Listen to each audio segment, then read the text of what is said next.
सारे बच्चे एक बार ये बता दीजिए कि कैटेगरी सर्टिफिकेट एंड ईडब्ल्यूएस, ठीक है, category certificate plus EWS certificate. बहुत सारे बच्चे अलग अलग प्रकार के कमेंट्स कर रहे थे। सॉरी वाले तो थे ही, वो तो चलो बहुत अच्छी बात है कि आप लोग एटलीस्ट इंट्रोस्पेक्ट कर रहे हैं। अरे बाप रे बाप, हाँ मैंने बहुत सारे कमेंट्स कल पढ़े। जनरल वालों को देखो इसकी रिक्वायरमेंट नहीं है, ठीक है, वेरी गुड। हाँ ये बहुत सारा बवाल है। एक तो देखो आधार वाला तो आपका अपना है ही, ठीक है, आई थिंक आप लोगों ने आधार वाला अपना सॉर्ट आउट कर लिया होगा, ठीक है। सारे बच्चे आधार सॉर्टेड है तो एक बार ये बता दीजिए।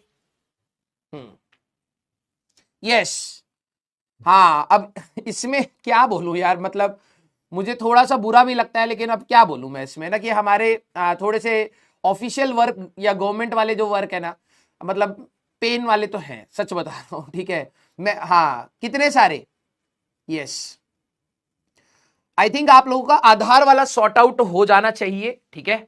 हाँ आधार वाला प्लीज सभी लोग सॉर्ट आउट रखना अपना नाम। मैंने आपको ये चीज पहले ही क्लास 12वीं की स्टार्टिंग में ही आपको ये चीज की जनरल इंफॉर्मेशन आपको दे दी थी, ठीक है। तो आई होप आपका आधार सॉर्टेड आउट होगा, ठीक है। हाँ यस, अब बात ये है कि कई सारे बच्चों को आ रहा था कि सर हमारे पास स्टेट सर्टिफिकेट है, सेंट्रल सर्टिफिकेट नहीं है। सर ईडब्ल्यूएस में भी स्टेट सर्टिफिकेट है, सेंट्रल सर्टिफिकेट नहीं है, ठीक है। क्या ये काम आएगा, क्या ये काम नहीं आएगा? अब मैं आपको ओवरऑल कहानी एक बार बता देता हूं, ठीक है।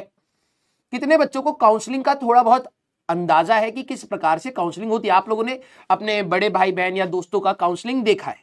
फिर उसके बाद हम लोग हाँ स्टार्ट करते हैं, ठीक है। आधार को मैं सेपरेट आउट रख रहा हूं क्योंकि आई थिंक उसमें कोई ऐसा मेजर इश्यू नहीं है, आप लोगों को पता है उसको कैसे अपडेट कराना है। ऑल प्रॉब्लम है कैटेगरी सर्टिफिकेट, इसमें एक स्टेट सर्टिफिकेट होता है, ठीक है, एक स्टेट का होता है और एक सेंट्रल होता है, ठीक है। और इसमें भी आपका ईडब्ल्यूएस का भी आपका एक स्टेट है और एक आपका सेंट्रल है। अब बवाल है यहां पर, है ना? यस, कोई आइडिया नहीं है। तो अब मैं आप लोगों को एक बार थोड़ा सा इंफॉर्मेशन दे देता हूं, ठीक है। देखो ये बात भी पढ़ाई करना तो इक्वली इंपॉर्टेंट है। मैं आपकी चैट इसलिए बंद कर रहा हूं कि आप ध्यान से एक बार मेरे वर्ड्स को सुने, और इसमें आपको भी होमवर्क करना और जल्द से जल्द करना है, ठीक है। इसमें डिले मत करिएगा, ठीक है। No doubt it is quite complicated in India कि आपको अगर ये सर्टिफिकेट्स लेने हैं तो मतलब एक तो आपको अपने डिस्ट्रिक्ट मजिस्ट्रेट के ऑफिस में जा करके वहां पर अप्लाई करना पड़ेगा, ऑनलाइन भी होता है। तो आप अब देखो क्या है, अब बच्चे एक्सपेक्ट करते हैं और वो मेरे से एक्सपेक्ट करेंगे फॉर श्योर, मैं उसमें गलत बात नहीं बोलूंगा कि सर आप मेरा ये प्रॉब्लम है, इसको कैसे सॉर्ट आउट करना है। अब एक्चुअली में मेरे पास तो हर स्टेट का बच्चा है ना, और हर स्टेट में भाई साहब सबके अपने अपने स्टेट सर्टिफिकेट्स अलग अलग है, उनका प्रोटोकॉल अलग है, उनके वैलिडिटी अलग है, उनके इशुइंग अथॉरिटीज में कौन किस चीज को देता है वो सबका अलग अलग है। तो मैं सबके लिए तो होमवर्क नहीं कर पा रहा हूं, ठीक है। मैंने सोचा था लेकिन it's next to impossible for me, क्योंकि मेरे पास जो टाइम बैंडविड्थ बचता है आफ्टर क्लास वो बहुत सारी एक्स्ट्रा चीजों में चला जाता है, कभी टेस्ट का अप्रूवल एंड ऑल, वो डीपीपी एंड ऑल उन सब में चला जाता है। लेकिन मैं आपको एक जनरल कहानी बता देता हूं कि भाई देखो, जब आप जेई जो भी नेशनल लेवल के एग्जाम्स होते हैं, ठीक है, नेशनल लेवल एग्जाम्स, इसको ध्यान से सुनना, ओवरऑल कॉन्टेक्स्ट में आपको बता रहा हूं जिससे आपको चीजें समझ आ जाए। कई बच्चों को लगता है सर स्टेट वाला वैलिड होगा या नहीं वैलिड होगा। अब इसमें भी क्या है कि कुछ जो हमारे जो आप ये कहें कम्युनिटीज, मैं वर्ड बोलूंगा, कुछ कम्युनिटीज जो स्टेट में कोटा लेती हैं वो नेशनल लेवल के लिए भी एलिजिबल होती है, ठीक है। रेशो हो सकता है या परसेंटेज हो सकता है अलग हो, ठीक है। तो अब बहुत सारे, अब एक दो बच्चों का आया कि सर मैं इस स्टेट में मेरा ये कोटा है लेकिन नेशनल में है या नहीं है। अब मेरे लिए भी बहुत कंफ्यूजिंग है, प्लीज इसमें आपको थोड़ा सा होमवर्क करना पड़ेगा। मैं आपको बता रहा हूं कि कब किसकी रिक्वायरमेंट पड़ती है। जब आप नेशनल लेवल एग्जाम्स की बात करते हैं, जैसे आपके लिए नीट हो गया, ठीक है, आपका जेई हो गया, हम लोग दो एग्जाम्स ले लेते हैं, और भी नेशनल लेवल के बहुत सारे एग्जाम्स होते हैं, यूपीएससी होता है, एसएससी होता है, बहुत सारे होते हैं, ठीक है। हमारे लिए अभी यही दो इंपॉर्टेंट है और इसमें से भी नीट हटा लेते हैं, जेई की बात कर लेते हैं। अब बात क्या है कि जेई में जब आपकी रैंक्स आती है, जैसे आपने अपना एग्जाम दे दिया, ठीक है, अब आप इसी समय पर, जो ये नहीं कि सर बाद में मैं अपना कैटेगरी सर्टिफिकेट लगाऊंगा तो फिर मेरी रैंक अलग होगी, नहीं, जो आप यहां पर अगर जब फॉर्म भरेंगे, अभी जो अगले महीने आपका फॉर्म अगर आएगा उस समय जो आप अपनी कैटेगरीज बताते हैं गवर्नमेंट को, उसके हिसाब से एक जनरल, आपकी एक जनरल रैंक भी आती है और एक आपकी कैटेगरी रैंक भी आती है। ठीक है, दो प्रकार की रैंक आती है। एक आपकी जनरल रैंक होती है, ठीक है, जिसमें सभी बच्चों का रहता है जनरल मान करके, और एक आपकी होती है कैटेगरी रैंक। अब ध्यान से सुनना मेरी बात। जेई के स्कोर से, जो आपका जेई का स्कोर होगा, उससे ही आपके लिए नेशनल लेवल के इंस्टीट्यूट्स, जब ऑल ओवर इंडिया वाले जो इंस्टीट्यूट्स हैं, भले आपके एनआईटीज हैं, आपके जीएफटीआईज हैं, ठीक है, आपके आईआईटीज हैं, जो नेशनल लेवल के हर स्टेट के बच्चों को कंबाइन करके लेने की कोशिश कर रहे हैं, तो वो आपके लिए, जैसे अगर मैं आपकी बात करूं, यहां पर आपके आईआईटीज हो गए, आपके एनआईटीज हो गए, आपके जीएफटीआईज हो गए, ठीक है, गवर्नमेंट फंडेड टेक्निकल इंस्टीट्यूट्स, ठीक है। तो ये सारे के सारे जब आप काउंसलिंग भरोगे, ठीक है, तो काउंसलिंग में अब आप क्या करते हो ना, दो प्रकार की काउंसलिंग भी दो प्रकार की होती है। एक होती है सेंट्रल लेवल की, ये सारे के सारे अगर आप देखें तो ये हमारे इस सारे के सारे, पहले बात करता हूं आईआईटीज की, ये हमारे पास सेंट्रल लेवल की ही आपकी शीट्स मांगेंगे।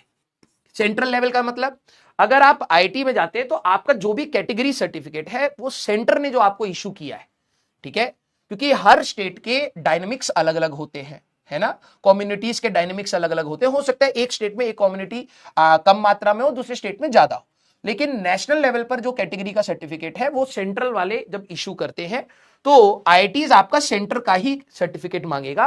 और ईडब्ल्यूएस सर्टिफिकेट, ईडब्ल्यूएस में भी क्या है, अब मैंने उसके ऊपर थोड़ा सा रिसर्च किया, 8 लाख से कम इनकम और 4 कंडीशन और हैं कि इतना स्क्वायर, आपके 5 एकड़ से कम एग्रीकल्चर लैंड होना चाहिए, 1000 स्क्वायर फीट से कम घर होना चाहिए, वो 4 कंडीशंस और हैं।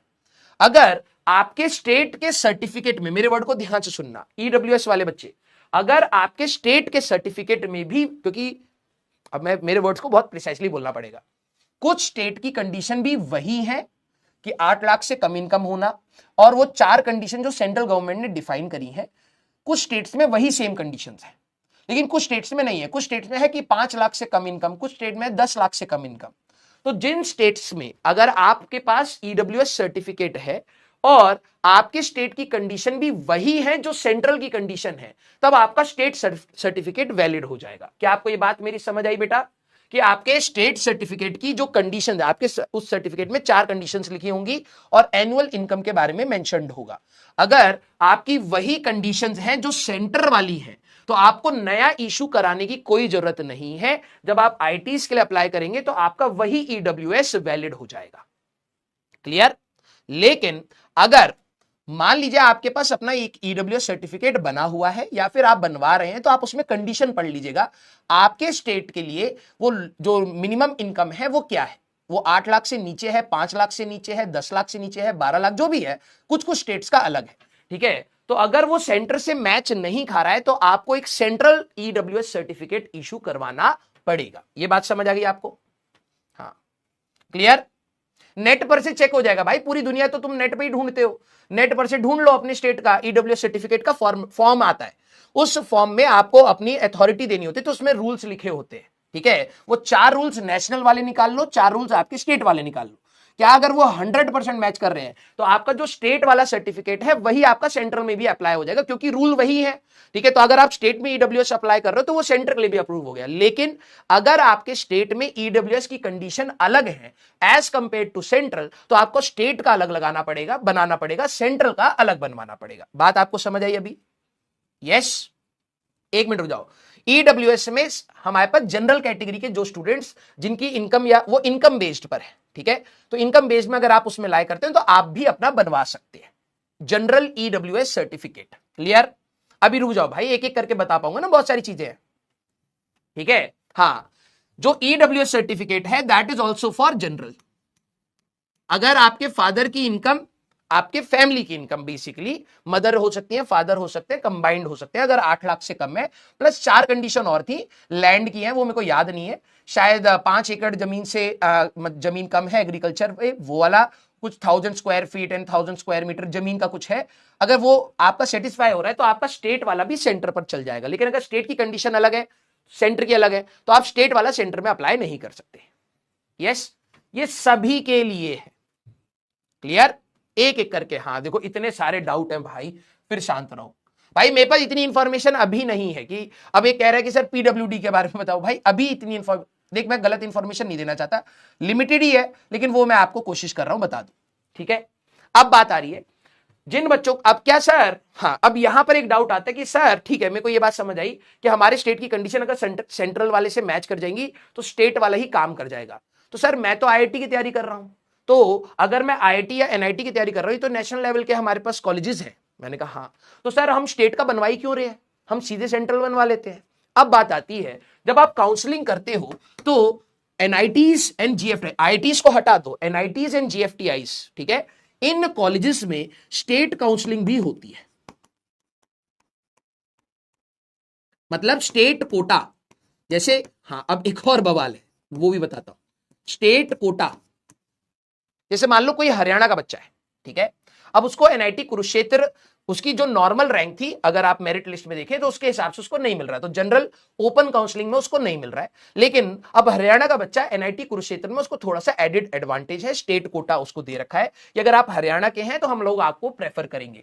उसमें कुछ सीटें, सारी नहीं, कुछ सीटें, जैसे मान लो 100 सीटें हैं तो 50 सीटें स्टेट कोटा के लिए रख दी, 50 नेशनल लेवल की रख दी, कि मतलब साउथ का बच्चा भी एनआईटी कुरुक्षेत्र में पढ़ सकता है, आसाम का बच्चा भी एनआईटी कुरुक्षेत्र में पढ़ सकता है, महाराष्ट्र का बच्चा भी एनआईटी कुरुक्षेत्र में पढ़ सकता है, वो ओपन टू ऑल। क्लियर। अब ओपन टू ऑल जो 50 सीटें थी उसमें आपकी फिर से कैटेगराइजेशन है सेंट्रल लेवल की, कि भाई उसमें एससी एसटी का इतना वेटेज होगा, ओबीसी का इतना होगा, गर्ल्स कोटा इतना होगा, एंड ऑल सारी चीजें वो ओपन टू ऑल है। क्लियर। अब बात आ रही है स्टेट की। एनआईटीज में हमारे पास स्टेट काउंसलिंग भी होती है। अब स्टेट काउंसलिंग मतलब कहने का कि स्टेट कोटा के बेसिस पर होती है।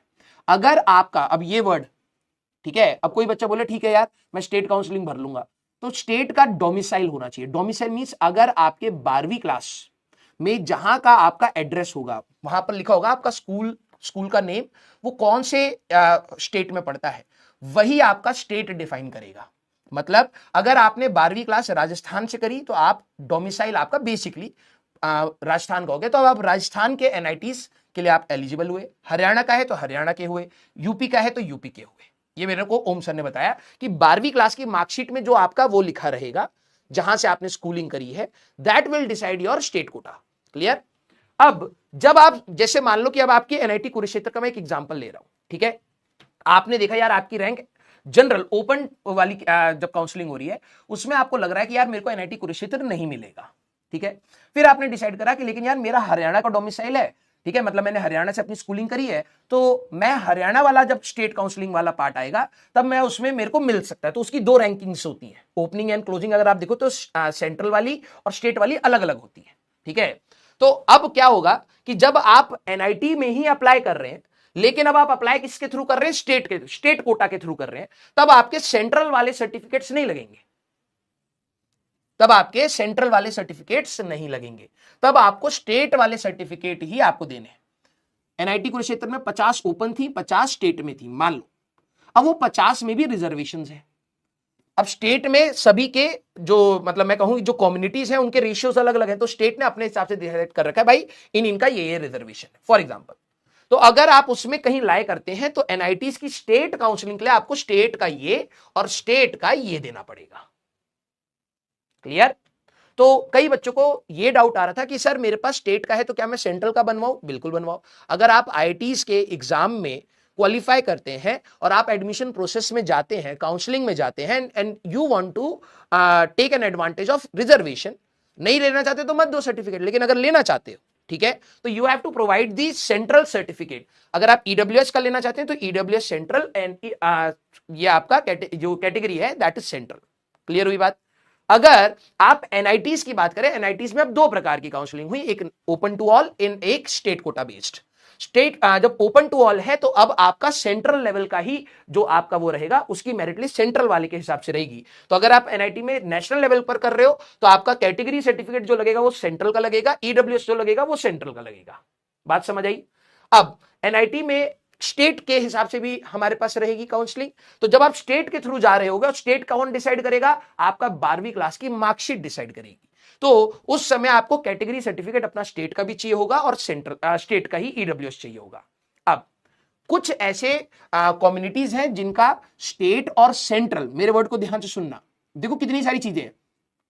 स्टेट और सेंट्रल ने जिन कम्युनिटीज को किसी कैटेगरी में डाला है वो दोनों के लिए सेम है। कहने का मतलब हो सकता है कम्युनिटी एक्स स्टेट पर भी रिजर्वेशन के लिए एलिजिबल है और सेंटर पर भी है, परसेंटेज अलग है, सेंटर पर भी है, ठीक है। तो वो परसेंटेज नहीं पूछ सकते आपके सर्टिफिकेट पे, वो आपको ये पूछते हैं कि आपकी आइडेंटिफिकेशन क्या है, राइट। तो बेसिकली अगर किसी बच्चे का ऐसा कम्युनिटी है जो स्टेट पर भी एलिजिबल है और सेंट्रल पर भी है, तो आपको कोई भी नया सर्टिफिकेट बनाने की जरूरत नहीं है, आपका स्टेट वाला ही सेंटर पर चल जाएगा।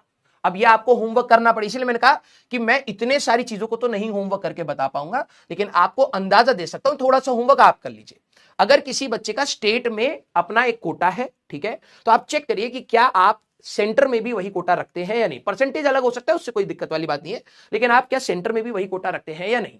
अगर आप रखते हैं, ठीक है, तो आपको नया सर्टिफिकेट बनाने की जरूरत नहीं है। लेकिन यस, स्टेट में है कोटा लेकिन सेंटर में नहीं है, तो आपको अपना स्टेट वाला बनवाना पड़ेगा। क्लियर हुई बात? यस और नो सारे बच्चे? यस और नो? तो मेरी बात ये मानिए, दोनों ही बनवा लीजिए। बात समझ आई? बात समझ आई आपको? जिन बच्चों के पास किसी भी प्रकार का अगर रिजर्वेशन है, जनरल में ईडब्ल्यूएस भी है और आपके नॉर्मल रिजर्वेशन भी है, दोनों बनवा लीजिए, क्योंकि हमें दोनों की रिक्वायरमेंट पड़ सकती है इन फ्यूचर। हाँ, अब कंफ्यूज हो रहे हो ना, तो मैं भी इसी हालत में था, लेकिन मैंने थोड़ा बहुत समझा कि भाई क्या क्या कहानी है। पीडब्ल्यूडी की मैं आपको अलग से आपको बता दूंगा, मेरे को भी थोड़ा सा होमवर्क करना पड़ेगा। कहानी आपकी ये है, जिन बच्चों का कैटेगरी वालों की मैं आपको बात बोलूं, जिन बच्चों का स्टेट और सेंटर दोनों में है, तो आपका स्टेट वाला ही काम कर जाएगा। लेकिन अगर आपका स्टेट और सेंटर में अलग अलग है कि भाई स्टेट में आपको रिजर्वेशन है लेकिन सेंटर पर नहीं है, तो आपको अपना स्टेट और सेंट्रल दोनों बनवा लेने चाहिए, मेरा कहने का मतलब यह है। और ईडब्ल्यू सर्टिफिकेट भी अगर आपका जो कंडीशन स्टेट की है वही सेंटर की है, तो आपका स्टेट वाला काम कर जाएगा। और अगर आपको खुजली हो रही है कि नहीं यार मैं कंफ्यूज हो रहा हूं, तो आप दोनों बनवा लीजिए। यस, हाँ या ना? ओबीसी में अब देख लीजिएगा भाई, देखो आप ना प्लीज अपना ये कॉलेज का ना देखता हूं, मेरे पास अगर वो डेटा होगा तो मैं आपको दे दूंगा, ठीक है। एनसीएल मींस हमारे पास नॉन क्रीमी लेयर, ओबीसी में दो लेयर्स है, एक क्रीमी लेयर है एक नॉन क्रीमी, तो नॉन क्रीमी लेयर का रिजर्वेशन है, ठीक है, तो आपको उसका बनवाना पड़ेगा, स्टेट एंड सेंट्रल अलग। क्लियर? यस, हाँ भाई, गूगल करिए, ढूंढिए, और इससे सबसे पहली बात, आप अपने डिस्ट्रिक्ट मजिस्ट्रेट डीएम ऑफिस जाइए, अपने फादर को भेजिए, अपने बड़े भैया को भेजिए, दीदी को भेजिए, डीएम ऑफिस जाकर के आप अपनी सारी इंफॉर्मेशन ले लीजिए। क्लियर हुई बात? सारे बच्चे जिसको अभी भी कोई डाउट है, क्योंकि देखो सबके लिए मैं अब जेनरिक स्टेटमेंट से तो यही समझा सकता हूं, अब बात आ रही है पर्टिकुलर, तो आप क्या काम करें बेटा, आप जाइए अपने डिस्ट्रिक्ट मजिस्ट्रेट ऑफिस, वहां पर अपना सिचुएशन बताइए और उनको कहिए कि हमें स्टेट और सेंट्रल दोनों चाहिए, क्योंकि दोनों प्रकार की काउंसलिंग होती है। क्लियर? यस, हाँ, रिजर्वेशन में सभी की बात कर रहा हूं भाई, मैं सभी की बात कर रहा हूं, SC ST OBC non creamy layer. Clear? Yes, हाँ, गर्ल्स कोटा के लिए गर्ल्स कोटा के लिए कोई वो नहीं होता है, क्या कहते हैं, कोई सर्टिफिकेट होना चाहिए कि तुम गर्ल हो, ठीक है, हाँ या ना? तो गर्ल्स कोटा तो ऑब्वियस ही बात है, आप जब जेंडर लिखेंगे वहां पर मेल या फीमेल वहीं से पता लग जाएगा। क्लियर? यस, लड़कियों को देखो, पगलियों को ये कह रहे हम गर्ल्स कोटा कैसे लेंगे, बेटा आपको मिल जाएगा, आप जब मेल और फीमेल वहां पर लिखोगे अपने आप मिल जाएगा, ठीक है इसके लिए आप कोई सर्टिफिकेट की जरूरत नहीं है। क्लियर? यस, हाँ, वेरी गुड, हाँ, नहीं तो दो उठाना मार दीजिएगा वहीं पर, हाँ, समझ जाएंगे कि अच्छा दीदी आ गए हैं दो ताना कस के मारिएगा। हाँ, यस, जो हमारी लड़कियां हैं अंटरपंटरियां, जिनको ये डाउट है कि सर हम वुमेन कोटा के लिए क्या करें तो करना कुछ नहीं है, जब आप जेई के ऑफिस में जहां काउंसलिंग जाएंगे ना, तो वहां पर दो तीन तो टाना मार दीजिएगा तगड़ा, ठीक है, हाँ, मुंह फुला करके बैठ जाइएगा, अपने आप कोटा मिल जाएगा, ठीक है क्लियर है क्या? ये पगली बच्चियां, हाँ, एक कह रहा था बॉयज कोटा कहाँ है बॉयज का कोटा बेटा राजस्थान में है, सारे वहीं पे है, ठीक है। यस, और कुछ नहीं है तुम्हारे पास इतनी फ्रीडम तो तुम्हें पहले से मिली हुई है भाई, और कितनी लोगे हैं? रात को घूम रहे हो राक्षसों के जैसे, हाँ कुंतल कुंतल खाना खा रहे हो, हाँ सबको अब्यूज कर रहे हो, सब पर ओपिनियन, इतनी फ्रीडम मिल गई, अब और क्या चाहिए भाई। तुम्हें जीवन में कोटा मिला है, ठीक है, कॉलेजेस में नहीं, तुम्हें बचपन से इस चीज का कोटा है कि तुम कंपैरेटिवली फ्री जियोगे, ठीक है, यस, हाँ क्लियर।